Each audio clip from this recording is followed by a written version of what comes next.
विदर्भातील थंड हवेचे ठिकाण कोणते हे तुला माहित नसेल तू मेलेला बरा. विदर्भ एक पहिले विदर्भ म्हणजे लक्षात घे. विदर्भ म्हणजे काय तर विदर्भ म्हणजे बाळा 11 जिल्हे.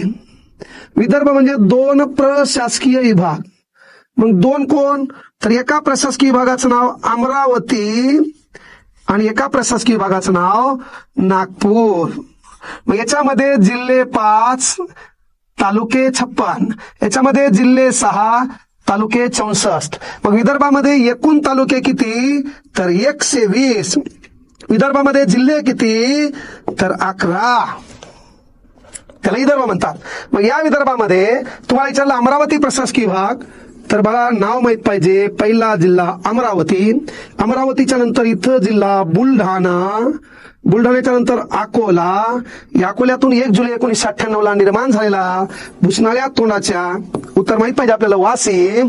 आणि मग इथं जिल्हा 16 तालुके असणारा महाराष्ट्रातला दुसरा जिल्हा यवतमाळ. कारण 16 तालुके असणारा आणखी एक जिल्हा आहे त्याचं नाव नांदेड.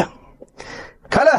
मग याच्यामध्ये तुला थंड हवेचं ठिकाण म्हणलं तर फक्त एकाच ठिकाणी आहे अमरावती. आणि अमरावतीमध्ये थंड हवेचं जे ठिकाण आहे त्याचं नाव चिखलदरा आहे. काय नाव आहे चिखलदरा. झालं का नाही क्लिअर सांग. आता तुला नागपूर म्हणलं तर नागपूरमध्ये काय आहे बाबा तर नागपूर प्रशासकीय विभागामध्ये नागपूर आहे. नागपूरच्या नंतर वर्धा आहे. कळलं का. इथं भंडारा आहे.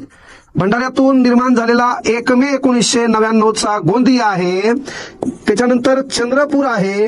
चंद्रपूरमधून 26 ऑगस्ट 1982 निर्माण झालेला गडचिरोली आहे. आणि इथं एकच थंड हवेचं ठिकाण आहे त्या नागपूरमध्ये त्याचं नाव बबन्या रामटेक आहे.